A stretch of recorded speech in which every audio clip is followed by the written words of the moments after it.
Tazama mwenzangu, Yesu waja mara ya pili. Wekeni tayari pate uzima wa milele. Tazama yuaja na mawingu, na kila jicho litamuona. Tazama yuaja na mawingu, na kila jicho litamuona. Wale wote waliomchoma Bwana watamuona siku hiyo. Wale wote waliomchoma Bwana watamuona siku hiyo.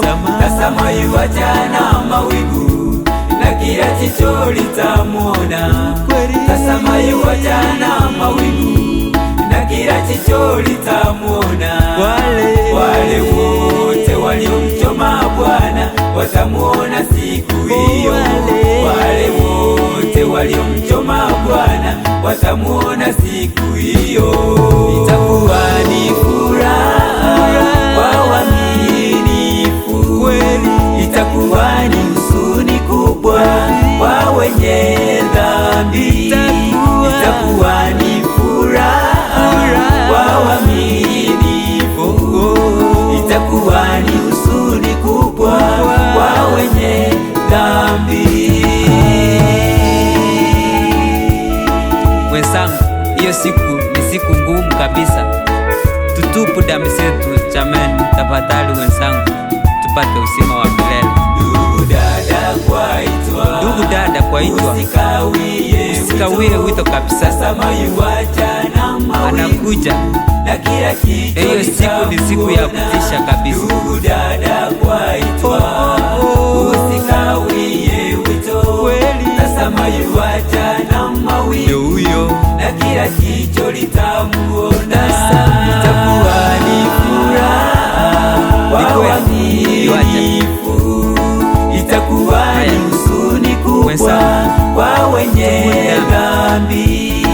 Itakuwa ni furaha kwa waaminifu, itakuwa ni huzuni kubwa kwa wenye dhambi.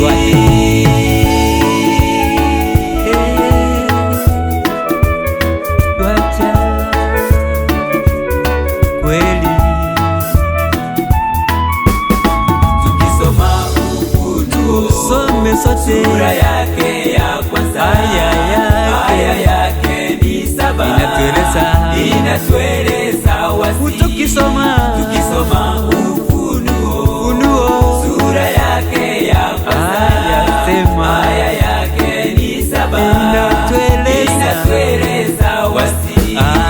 Itakuwa ni furaha kwa waaminifu, itakuwa ni huzuni kubwa kwa wenye dhambi.